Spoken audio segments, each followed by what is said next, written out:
अस्सलाम वालेकुम एवरीवन, मेरा नाम है महविश मिनहाज और मेरे साथ हैं इजाज़ कॉमरेड। और आज हम किस बारे में बात करने वाले हैं? हम बात करने वाले हैं पाकिस्तान और हिंदुस्तान के दरमियान होने वाली जंग और जंग की असल वजूहात और जंग के बाद के हालात पर। ठीक है, तो इसकी शुरुआत हम सबसे पहले रीसेंट सिचुएशन पे करेंगे। तो सर, आप मुझे पहले ही बताइए कि इस वक्त कराची, पाकिस्तान और इंडिया के माबैन जो हम मामला चल रहे हैं उसके बारे में आपकी क्या राय है, क्या हो रहा है और अभी क्या हुआ है और इसकी वजह क्या है? बात यह है कि हिंदुस्तान में जो नफ़रत और इंतहा पसंदी की सोच रखने वाली सियासी जमात की हुक्मरानी आई है, तब से हालात बहुत ख़राब हो गए। बात यह है कि जो वहाँ की हुकूमत आई है बीजेपी की और आरएसएस के सरपरस्ती में चलने वाली हुकूमत, उसका बस दो ही काम है। एक काम तो यह है कि हिंदुस्तान पाकिस्तान करना, इंडिया पाकिस्तान की नफ़रतें फैलाना, और दूसरा काम है हिंदू मुसलमान करना। आप ज़रा वहाँ की सूरत हाल का जायज़ा लें। इंतहाई अफसोसनाक सूरत हाल है कि वहाँ 20 करोड़, लगभग 20-22 या 25 करोड़ मुसलमान होंगे 150 करोड़ की आबादी में, और मुसलमानों को टोपी और दाढ़ी देखकर मारा जा रहा है। उन पर जुल्म और ज़ब्र की इंतहा कर दी गई है, उनका जीना दोभर कर दिया गया है। अभी जो जंग हुई है, उस जंग की शुरुआत वहाँ से हुई है, पहलगाम वाले वाक़े से। पहलगाम में एक दहशतगर्दी का वाक़या हो और पूरी दुनिया उसकी मजम्मत कर रही है, इंक्लूडिंग पाकिस्तान। वो कोई अच्छा वाक़या नहीं था। कुछ दहशतगर्द गए, उन्होंने वहाँ मासूम शहरियों का कत्ल किया और नफ़रत फैलाने के लिए उन्होंने लोगों के शनाख्ती कार्ड चेक किया और हिंदी बोलकर उनको मारा। ये तो ठीक है, मानता हूँ, और ये काबिल मजम्मत भी है। लेकिन वहाँ दूसरा पहलू भी एक है कि उन शहरियों को बचाने के लिए वहाँ के मुकामी लोगों ने बड़े इक़दाम उठाए। आदिल शाह, सैयद आदिल शाह हैं, वो तो दहशतगर्दों से लड़ते हुए शहीद हो गए, अजीम शहादत है ये। फिर वहाँ एक नजाकत अली थे, जो तकरीबन एक बच्चे को पीठ पे डाला उन्होंने, एक बच्चे को सीने से लगाया और तकरीबन 11 अफराद को वहाँ से बचाकर निकाल कर ले गए। 2000 ज़ायरीन में से जब अजीत अंजुम ने पूछा लोगों से सवाल कि भाई आप कैसे बचे, तो उन्होंने कहा अगर यहाँ के मुकामी लोग हमें मदद नहीं करते तो हम नहीं बच पाते। तो मुसलमानों का ये जो सिफत है, इसकी तारीफ़ होनी चाहिए, इसकी तौसीफ़ होनी चाहिए, और ठीक है दहशतगर्दी की मजम्मत होनी चाहिए। लेकिन हुआ क्या अल्टरनेटिवली कि पूरे दहशतगर्दी का इल्ज़ाम कश्मीर के अवाम पर डाल दिया। वहाँ के हिंदू इंतहा पसंदों ने, मुसलमानों को गोली मारी जाने लगी, वहाँ औरतों की बेइज्जती की जाने लगी, कश्मीरियों को ढूंढ ढूंढ कर तमाम शहरों से निकाला जाने लगा, और फिर पाकिस्तान पर बेबुनियाद इल्ज़ाम लगाया गया। आप बताएं कि कोई सबूत अगर आपके पास है तो इंटरनेशनल वर्ल्ड है, आप उनके सामने पेश करें। पाकिस्तान तो खुद कह रहा है कि गैर जानिबदाराना तहकीकात करा ली जाए, अगर कोई मलविस है तो हम मुजरिमों को कैफरे किरदार तक पहुँचाने के लिए तैयार है। लेकिन नहीं, कोई सबूत न होने के बावजूद इल्ज़ाम लगाना, खुद पुलिस बनना, खुद मुल्ज़िम पर इल्ज़ाम लगाना, खुद जज बनकर फैसला सुनाना और खुद अदालत बनकर सज़ा दे देना। यानी आपने दहशतगर्दी को जवाब बनाकर बिला जवाब आपने पाकिस्तान की सरहद की खिलाफ वर्जी करते हुए पाकिस्तान के सरहद में दाखिल होकर मासूम शहरियों का कत्लेआम किया। मासूम कैसे? यूट्यूबर्स की फेमस, जिनके 4 मिलियन से ज़्यादा यूट्यूबर सब्सक्रिप्शन है, मैंने उनकी यूट्यूब देखी है और उन्होंने कहा है कि जहां उन्होंने इंडिया वालों ने हमला किया है वहां टेररिस्ट के कैंप थे। उन्होंने कहा कि मासूम शहरी इसलिए मरे क्योंकि हम लोगों ने, हम पाकिस्तानियों ने, हम मुस्लिम ने टेररिस्ट को अपने सिविलियंस के बीच में पनाह दी। उन्होंने टेररिस्ट मारे, इसलिए मासूम शहरी मरे। उन्हें मारने की ज़रूरत क्यों पड़ी? हमें मारना चाहिए था। और सेकंड फैक्टर, फर्स्ट उन्होंने कहा इंडिया में जो लोगों मुसलमानों को पूछ के उनकी दाढ़ी, टोपी और शलवार कमीज़ की वजह से मारा जा रहा है, वो इसलिए क्योंकि जो पहलगाम में हुआ वहाँ पे लोगों की शलवारें उतारी गई, उनका मजहब पूछा गया और हिंदू जानकर उन्हें मारा गया। यानी पहल जो की गई वो मुस्लिम्स के तरफ से थी, हमने हिंदू पहचान कर फिर उन्हें मारा, इसलिए उनका रद्द अमल था। हमने टेररिस्ट को अपने बीच पनाह दी, उन्हें हमने ट्रेन किया ताकि वो जाकर हिंदुओं को मारे, क्योंकि हम 2 नेशन थ्योरी को बिलीव करते हैं कि हिंदू मुसलमान अलग है। तो जो भी उन्होंने किया ये रद्द अमल और वो इस पे फख्र करते हैं। इसके बारे में क्या कहेंगे? मतलब ये जो बातें आपने यहाँ की, ये वहाँ के मीडिया सोर्सेज के ज़रिए वो जो इल्ज़ामात हम पे लगा रहे हैं वो आप कह रही हैं ना। अच्छा, तो बात ये है कि ये दो तरह की माइंड सेट तो है, हमारी रियासत में भी है और वहाँ भी है।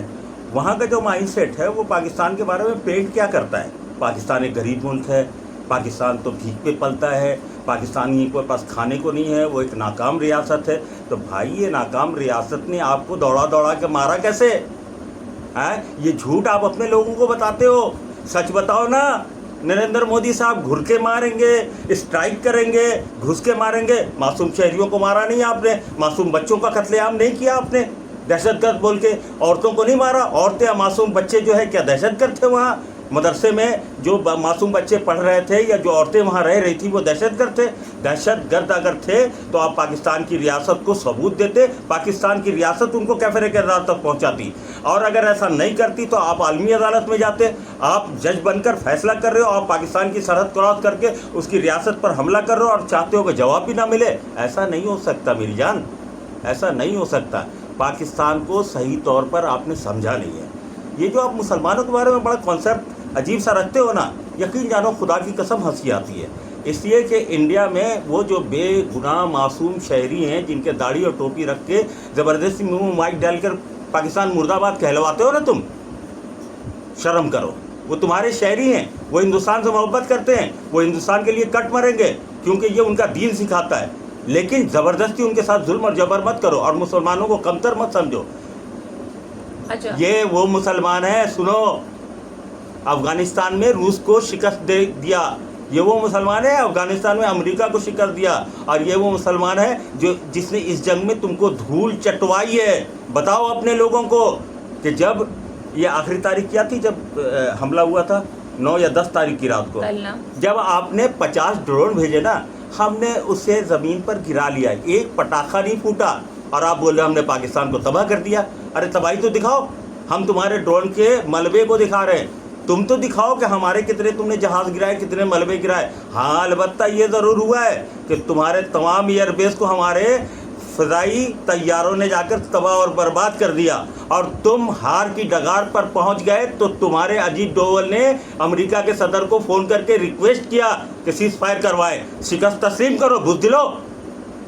और इंडिया का ये भी क्लेम है कि जम्मू कश्मीर में हमारे पाकिस्तानियों ने बहुत सारे हमले किए हैं, वहाँ के लोगों को मारा है, पहल हमारी तरफ से हुई है, और वो जो कर रहे हैं वो जवाबी हमला है। देखिए, अब तो हिस्ट्री गवाह है, बातें अब छुपती नहीं हैं, मीडिया के सामने आ जाती हैं। और हिंदुस्तान में बेशुमार लोग हैं जो सच्चाई को बिल्कुल बेबाकी से सामने रखते हैं। वहाँ सिर्फ गोदी मीडिया नहीं है, वहाँ की मीडिया पर्सन्स हैं जो पाकिस्तान के लोगों का एहतराम करते हैं, और मैं भी उनकी रिस्पेक्ट करता हूँ। वो रवीश कुमार, ध्रुव राठी, अभिषाल शर्मा, अजीत, क्या नाम है उनका, अजीत बहरहाल, तो दर्जनों नहीं बल्कि 50 सैकड़ों की तादाद में वहाँ सहाफ़ी हैं जो सच्चाई को सामने रखते हैं। उन्हें मालूम है कि पहल किसने की है। आपने एक हफ्ते तक, असल में आप मोदी जी, एक हिंदुस्तान के आवाम से मेरी रिक्वेस्ट है, हिंदुस्तान के लोग बहुत अच्छे हैं, मैं उनकी इज़्ज़त करता हूं, और हिंदुस्तान को जिस तरह से माइक डाल के हिंदुस्तानियों के मुंह में बुलाया जाता है, हिंदुस्तान मुर्दाबाद बोलो, हिंदुस्तान मुर्दाबाद बोलो, ये अच्छा अमल नहीं है। ना हिंदुस्तान मुर्दाबाद है, ना पाकिस्तान मुर्दाबाद है, भाई दोनों जिंदाबाद है। नरेंद्र मोदी मुर्दाबाद है, बीजेपी की नफरत की सियासत मुर्दाबाद है, इंतहा पसंदी मुर्दाबाद है। अच्छा, पहलगाम से हुई है शुरुआत, ये आपका ख्याल है? क्योंकि सबने कहा ये सब इसलिए हुआ क्योंकि हमने पहले हमला किया, उनका जवाबी हमला था, तो यहाँ की शुरुआत पहलगाम से हुई है, उससे पहले का कोई की साजिश है कोई? इसका क्या ख्याल है आप? बात यह है कि महविश, आपको बीजेपी की सियासत की पूरी तारीख पर नज़र डालनी होगी। बीजेपी नफरत और इंतहा पसंदी की सियासत की बुनियाद पर हिंदुओं को बरगलाता है। इन्होंने गुजरात में मासूम मुसलमानों का कत्लेआम करवाया, 5000 से ज़्यादा बेबस और बेकस लोगों का कत्लेआम करवाया, और उनकी लाशों के अंबार पर खड़े होकर ये वज़ीर आज़म बना। ये पागल शख्स, ये इंसानी दरिंदा है। हिंदुस्तानियों को चाहिए कि इस दरिंदे से जान छुड़ाए ताकि हिंदुस्तान और पाकिस्तान पुरअमन माहौल में ज़िंदगी गुजार सके। भूख और अफलास वहाँ भी है, भूख अफलास हमारे यहाँ भी है, गुर्बत वहाँ भी है, हमारे यहाँ भी है। तो भूख और अफलास, गुर्बत, जहालत के ख़िलाफ़ वो भी जंग लड़े, हम भी लड़े। मैं आपको एक वाक़या बताता हूँ। चैंपियन ट्रॉफी आपको याद है? कब? ये सन मुझे याद नहीं है, जो फर्स्ट चैंपियन ट्रॉफी पाकिस्तान ने जीता था। उस वक्त हुआ ये कि वो कुछ, अब वो वीरेंद्र सहवाग बड़े अजीम खिलाड़ी हैं, हम सब भी इज्जत करते हैं, उनको खिलाड़ी रहना चाहिए। राशिद हमारे यहाँ से हैं, वो भी खिलाड़ी हैं, उनको खिलाड़ी रहना चाहिए। ये जंगजू बन जाते हैं, इंडिया का हम बाप हैं, वो कहता मैं पाकिस्तान का बाप हूँ। नतीजा क्या निकलता है कि देखने वाले फिर दो हिस्सों में बढ़ जाते हैं। वो क्रिकेट को क्रिकेट नहीं, जंग का मैदान बना लेते हैं। हुआ क्या, मैं भी उसी का शिकार हो गया। एक मैच देख रहा था, मैच के अंदर देखते देखते मुझे बड़ी ख्वाहिश थी कि इंडिया को हरा दिया जाए। जाहिर है मैं पाकिस्तानी हूँ, पाकिस्तान के हक में हूँ। मैच शुरू हुआ जी, मैच में आमिर ने पहली विकेट ले ली पहले ओवर में, फिर दूसरे ओवर में एक और विकेट ले ली उसने, यानी तकरीबन 3 या 4 ओवर के अंदर उनके 4 बड़े बड़े विकेटें गिर गई। अब मैं परेशान, अरे मैंने कहा ये तो 50 ओवर 50 रन में ही आउट हो जाएगा इंडिया, इतना बड़ा मुल्क है। अब थोड़ी सी अफसोस होने लगा कि यार थोड़ा अच्छा तो खेलें। एक बच्चा आया, अजय जडेजा नाम है शायद, नहीं बहरहाल नाम बड़ा अच्छा सा है, वो आया और उससे मारना शुरू कर गई पाकिस्तान को। अब घबराहट शुरू हो गई, ये तो बड़ा ज़बरदस्त खेल रहा है। अजय जडेजा जो है उसके साथ पार्टनरशिप में था, और वो पांड्या था लड़का, वो खेल रहा था, अच्छा खासा रन बनाया। इत्तफाक की बात है, एकदम से खौफ महसूस होने लगा कि जैसे अब पाकिस्तान हार जाएगा अगर ये इसी तरह खेलता रहा। लेकिन एक बॉल उसने मारा पांड्या ने, और वो क्रीज से निकल गया, और अजय जडेजा उधर से आ रहा था, इधर से गेंद थ्रो हुई। अब अगर पांड्या उस तरफ चला जाता, अजय जडेजा इधर आ जाता, तो पांड्या बच जाता और वो मैच हिंदुस्तान जीत सकता था। अजय जडेजा ने अपनी विकेट बचाई और पांड्या को हरवा दिया, और वो मैच बुरी तरह हिंदुस्तान हार गया। हिंदुस्तान में लोगों ने बड़ा बुरा मनाया, और यकीन जानिए मुझे बड़ी तकलीफ हुई। एक अच्छा क्रिकेटर अच्छा खेल रहा था और उसके साथ ज्यादती हुई। तो ये है स्पोर्ट्स मैन स्पिरिट। आप स्पोर्ट्स में जंग का मैदान बना देते हो तो क्या होता है, नफरतें पलती है। ये जो नरेंद्र मोदी साहब हैं, नरेंद्र मोदी, बीजेपी, आरएसएस ने वहाँ क्या किया? पाकिस्तान तुम्हारा दुश्मन है, गरीब मुल्क है, खाने को तरसते हैं लोग, कर्ज़ों पे पलते हैं लोग। ओ भाई, तैयारा बनाने वाले 5 बड़े ममालिक में पाकिस्तान भी एक मुल्क है। तुम्हारे यहाँ से ज़्यादा अच्छे खाने खाए जाते हैं हमारे यहाँ। हमारी तर्ज ज़िंदगी, रहाइश तुमसे बेहतर है। ये ठीक है कि रियासत की बहुत सारी जिम्मेदारियाँ हैं जो रियासत को पूरी करनी चाहिए, वो नहीं कर पाती, कर लेगी। अब तो एक नए बाब का आगाज़ होने जा रहा है। पाकिस्तान ने ये जंग जीती नहीं है, एक नए बाब का आगाज़ किया है। आने वाले वक्तों में ये जंग एक थ्रेट है। आपको अंदाज़ा है क्या हुआ है? राफेल को शिकस्त हुई है। इस जंग में इसराइली गुंडागर्दी थी ना, जो फ़लस्तीनियों को बड़ा मारते हैं ये, और वहाँ के जो मुसलमान स्टेट है, लेबनान, मिस्र, दमिश्क, शाम, सऊदी अरब, ईरान, कतर, दुबई, ये सारे अरब मुल्क जो हैं बेचारे इसराइल की गुंडागर्दी के तल में से परेशान है ना। अमेरिका की पुष्पराई में शिकस्त किसको हुई है?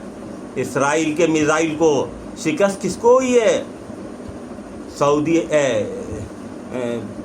सोवियत यूनियन के S-400 को, फ्रांस के राफेल को शिकस्त हुई है। तो जनाब आली, ये मैसेज पूरी दुनिया को भी गया है, और जब गया है तो इसराइली गुंडागर्दी को भी थ्रेट है। आने वाले वक्तों में पाकिस्तान बताएगा इसराइल को।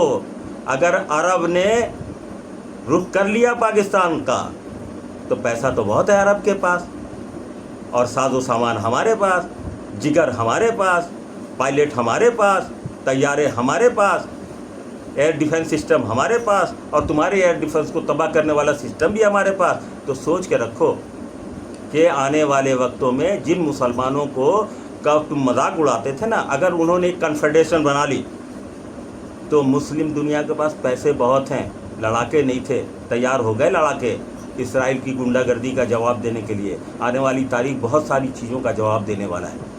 अच्छा, जो इस वक्त हुआ है इंडिया पाकिस्तान में, सबसे पहले इंडिया वालों ने कहा, जो मैंने एक यूट्यूबर की वीडियो देखी जो एक रोस्टिंग वीडियो थी, उन्होंने कहा इंडिया ने पहले ही वार्निंग दे दी थी, जिसको हम लोगों ने मजाक में लिया मीम वॉर शुरू करके।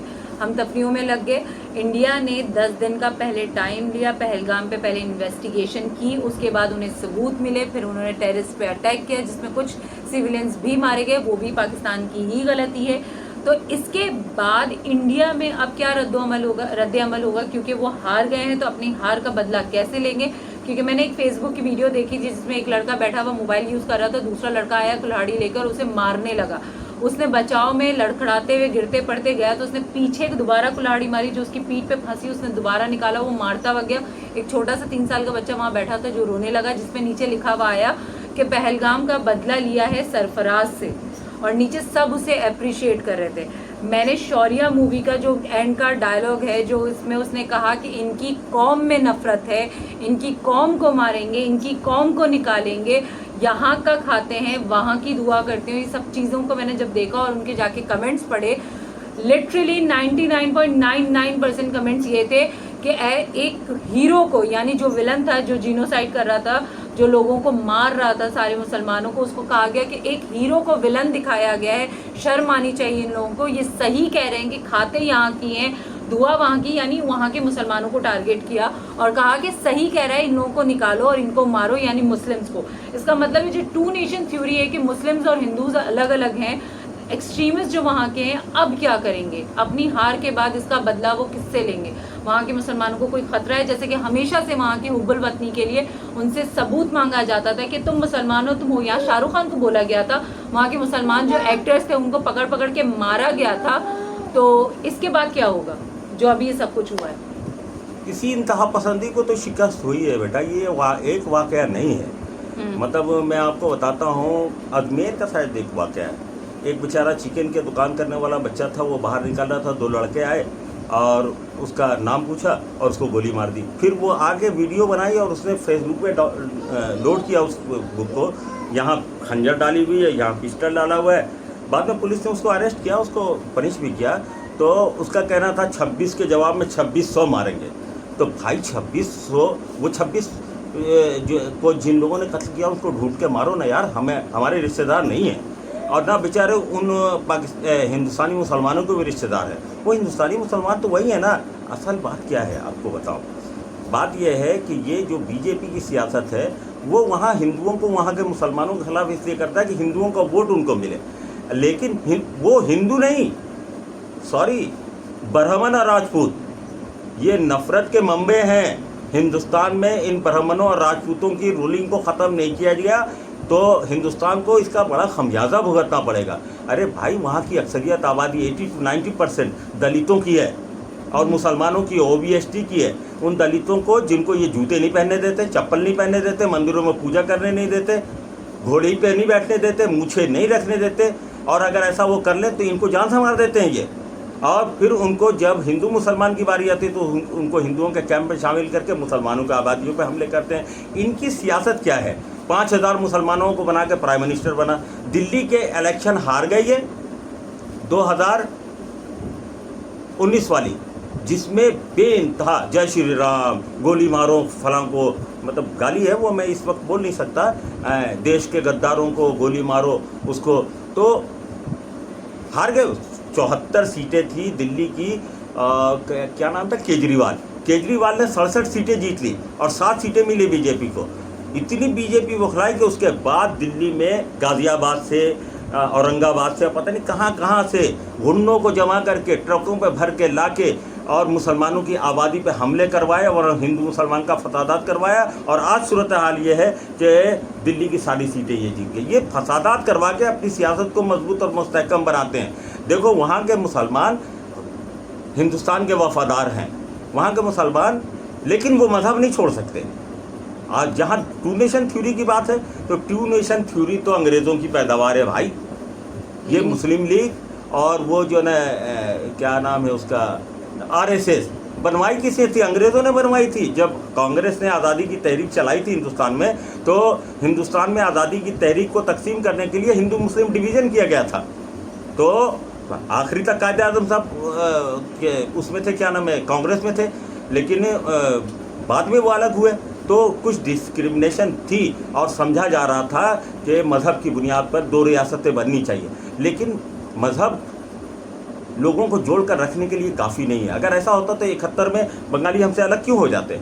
वो भी तो मुसलमान थे, वो हमसे लड़ गए। अगर ऐसा होता तो पाकिस्तान, इंडिया के अंदर मिजोरम, नागासाकी, नागालैंड, पता नहीं 7 बहनें कहलाती हैं वो रियासतें, वहाँ अलर्जी की तहरीक क्यों चल रही होती? ऐसा होता तो सऊदी अरब से लेकर पाकिस्तान तक एक रियासत होती। सऊदी अरब अपनी रियासत बना के बैठा, वो भी तो मुसलमान है।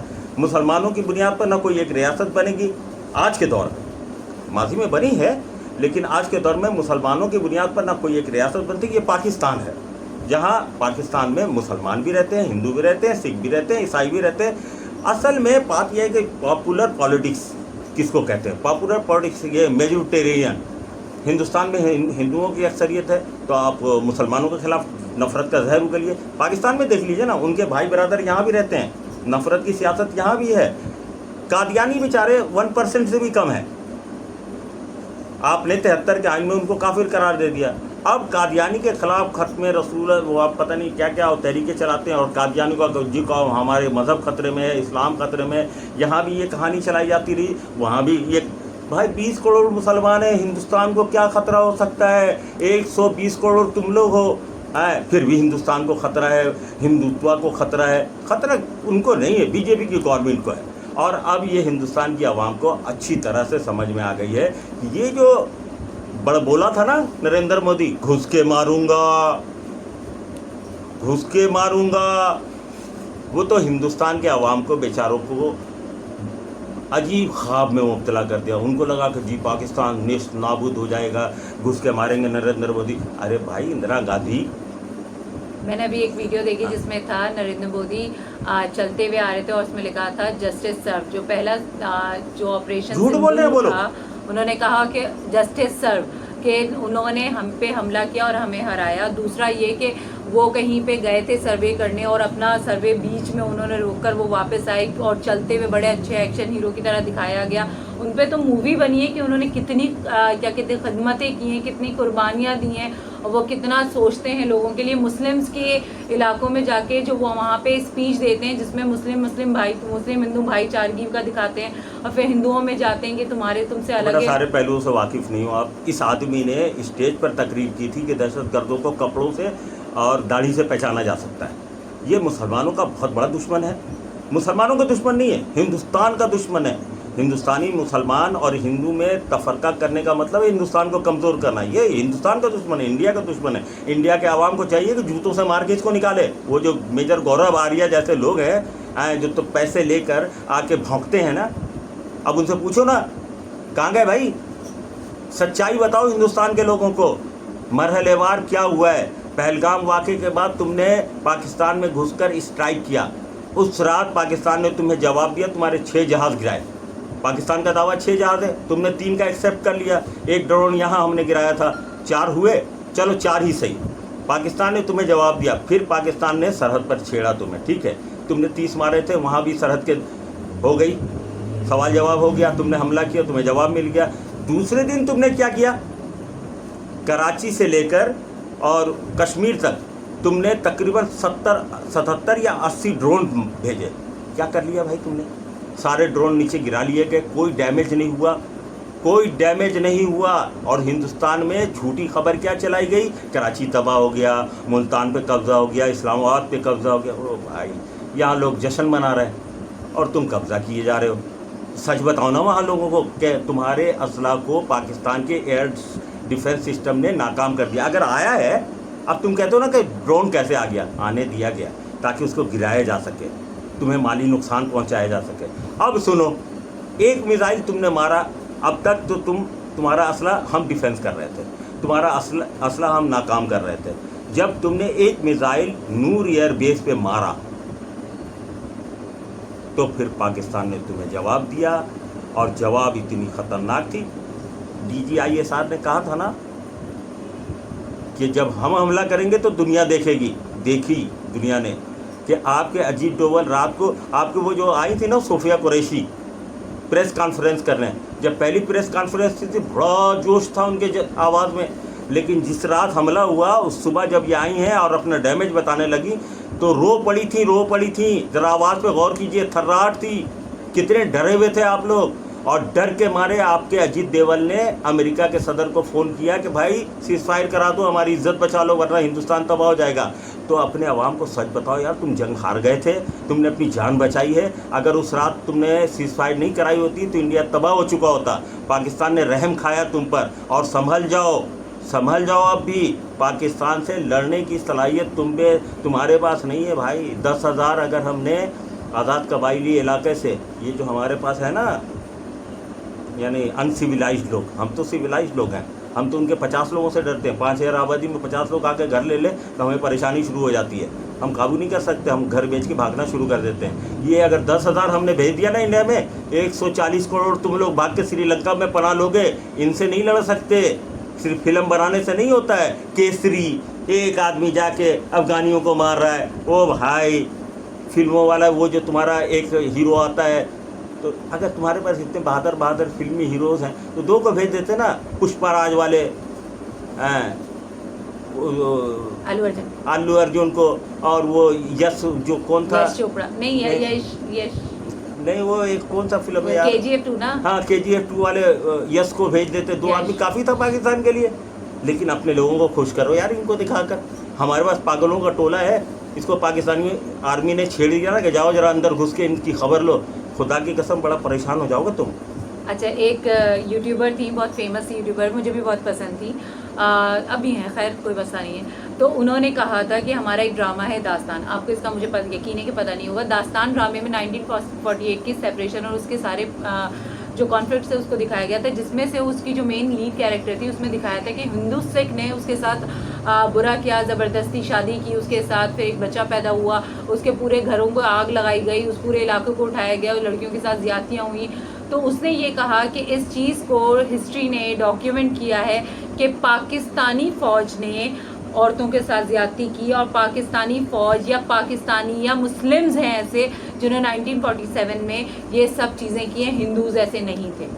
बात यह है कि बेटा उनके प्रोपेगेंडा में ना जाएं, वो तो अपने आवाम को धोखा देते हैं। 1947 में जाहिर सी बात है कि बहुत बड़ा बलवा हुआ था, बहुत दंगे हुए थे, बहुत फसादात हुए थे, वहाँ भी ज़्यादती हुई थी, यहाँ भी ज़्यादती हुई है, कि लोग गुस्से में होंगे और क्या होगा। लेकिन उस वक्त भी लोगों ने हीरो सामने आए जो नफ़रत नहीं करते थे, लोगों ने बचाया। वहीं इंडिया में भी लोगों ने मुसलमानों को बचाया था, और पाकिस्तान में भी मुसलमानों ने हिंदुओं को बचाया था। कुछ ज़्यादतियाँ हुई होंगी, वो तारीख़ का हिस्सा है, लेकिन उसकी शक्ल बिगाड़ कर आज की नस्ल को ये सब बताने की ज़रूरत है। आज की नस्ल को ये बताने की ज़रूरत है कि अगर हम चैम्पियन ट्रॉफी में यूरोप के बहुत सारे मुल्कों को शिकस्त देकर फाइनल में जा सकती है इंडिया और पाकिस्तान के खिलाड़ी, तो फिर साइंस और टेक्नोलॉजी के फील्ड में हम दोनों मिलकर पूरे यूरोप को शिकस्त दे सकते हैं। आओ दोस्ती का हाथ बढ़ाओ, भूख और अफलात के खिलाफ मिलकर जंग लड़ो।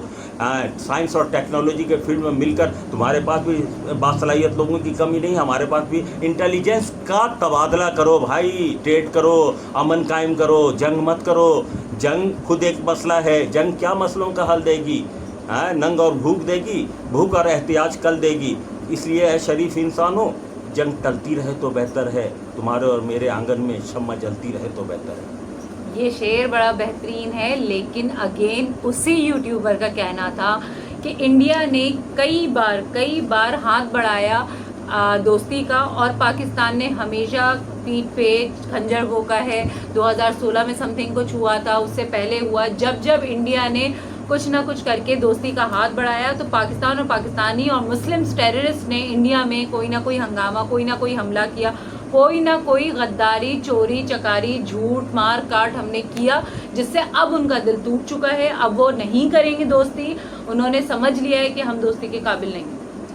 बेटा उनसे सिर्फ क्या कहा जा सकता है, इल्ज़ाम तराशी का तो कोई जवाब नहीं हो सकता। बात यह है कि अभी जाफ़र एक्सप्रेस में एक BLA ने अफसोसनाक सानहा किया, दहशतगर्दी की। उन्होंने मासूम लोगों को शनाख्ती कार्ड चेक करके गोलियां मारी। फिर इंडिया मीडिया में क्या हुआ? जश्न मनाया गया, उस कत्लेआम पर जश्न मनाया इंडिया की मीडिया ने। हमने तो ब्लेम नहीं डाला उनके ऊपर कि तुम यहाँ के मासूम शहरियों के कत्लेआम पे क्यों खुश हो रहे हो। ये मेजर गौरव आर्या जो है आकर कूद कर बोलता था अब पाकिस्तान के टुकड़े कर देंगे। हमारे यहाँ कोई बोल रहा है क्या हिंदुस्तान के हम टुकड़े कर देंगे? तुम्हारे लोग कूद के बोलते हैं पाकिस्तान के टुकड़े कर देंगे, इतने टुकड़े करेंगे कि समेटते समेटते ख़त्म हो जाओगे। अरे भाई क्या अकल के नाखून लो यार। पाकिस्तान एक एटमी मुल्क है।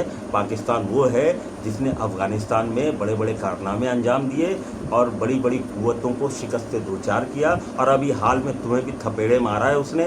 तो इसकी हैसियत को तस्लीम कर लो। हम नहीं कहते यार हमें बाप मान लो ना, हम तुमसे कहते हैं कि तुम हमारे नौकर और गुलाम हो। आओ यार भाई बनकर एक पुरअमन माहौल में ज़िंदा रहने के लिए कोई फार्मूला एडॉप्ट कर लें। हाँ, एक बात ज़रूर है कि कश्मीर का मसला तो हल करना पड़ेगा। देखो, चाहे जम्मू कश्मीर हो या आज़ाद कश्मीर हो, दोनों कश्मीरी आवाम की मर्ज़ी के मुताबिक कोई फ़ैसला आना चाहिए, तो शायद इंडिया और पाकिस्तान का कॉन्फ्लिक्ट, बल्कि यकीनन इंडिया और पाकिस्तान का कॉन्फ्लिक्ट ख़त्म हो जाएगा। कैसे होगा?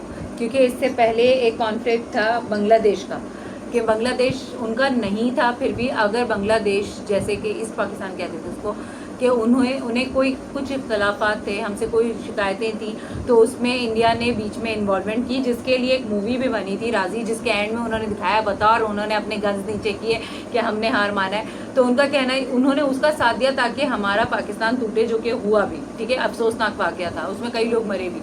अब उसके बाद उन्होंने कश्मीर का तब से आज तक उनका एक है कि कश्मीर उन्हें चाहिए, ठीक है, मैं कह रही हूँ कश्मीर उन्हें दो या हमें दो, ये बात ही एक अलग है। लेकिन अगर कश्मीर का मसला हल हो गया, कल एक नया मसला आएगा, परसों एक नया मसला आएगा। बेटा, आपको सियासी असल में आप बातें बहुत अच्छी करती हैं, लेकिन सियासी मालूमात की आपको बड़ी कमी है जी। और जाहिर सी बात सियासत में दिलचस्पी आपको नहीं है, इसलिए इस तरह के मामलात हैं। बहरहाल मैं आपको इन्फॉर्म करता हूँ। झगड़े की शुरुआत ही कश्मीर से हुई थी। झगड़े की शुरुआत ये हुई थी कि कुछ आज़ाद रियासतें, पाकिस्तान और इंडिया आज़ाद हो गया तो फिर कुछ आज़ाद रियासतें थी जिनको आज़ाद हैसियत में रह दिया कि आप हिंदुस्तान में जाना चाहते हैं हिंदुस्तान में चले जाएं, पाकिस्तान के साथ मिलना चाहते हैं पाकिस्तान के साथ मिल जाए।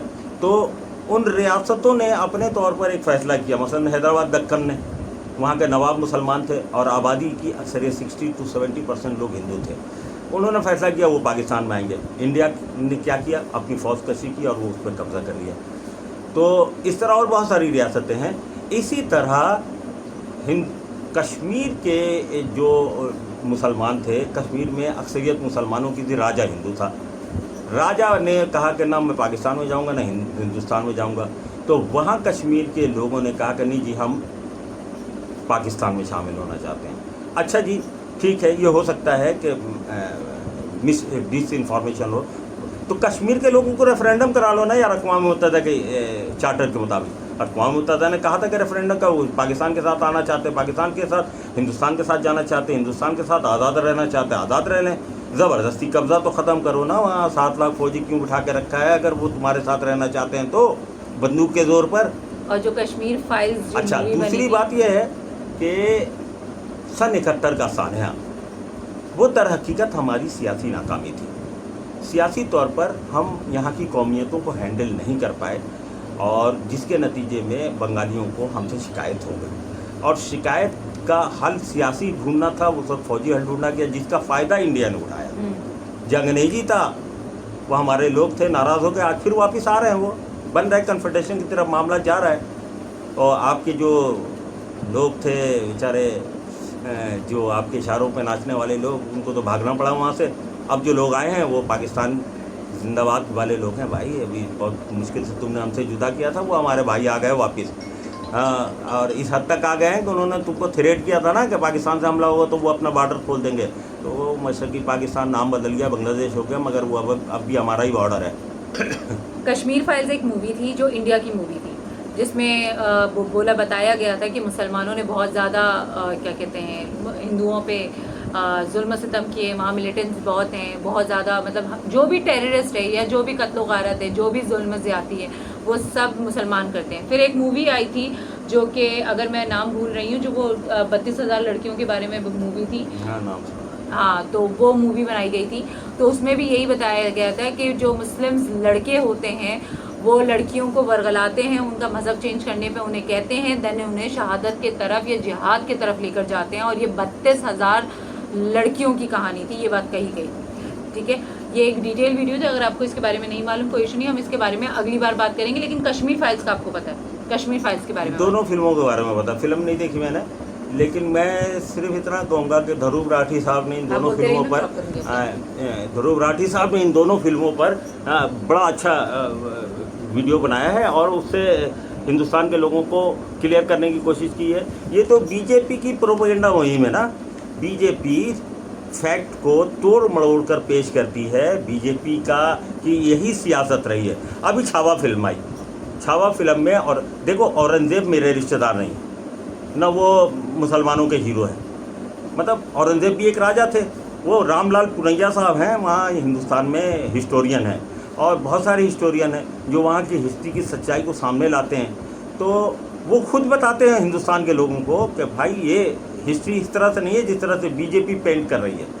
बीजेपी हिस्ट्री को तोड़ मड़ोड़ कर पेश कर रही है। कहानियाँ बनाकर मुसलमानों को जालिम और जाबिर दिखाया जाता है और हिंदुओं के जज्बात को भड़काए जाते हैं। फिर उनके जज्बात को, उनकी सिंपैथी को अपने हक में इस्तेमाल किया जाता है वोट की सूरत में। ये दर हकीकत हिंदुस्तान में सूरत हाल ये है कि बीजेपी की सियासत ये है कि पहले कोई फसाद करवा दो, बलवा करवा दो, इंडिया पाकिस्तान करवा दो, फिर हिंदुओं का वोट ले लो।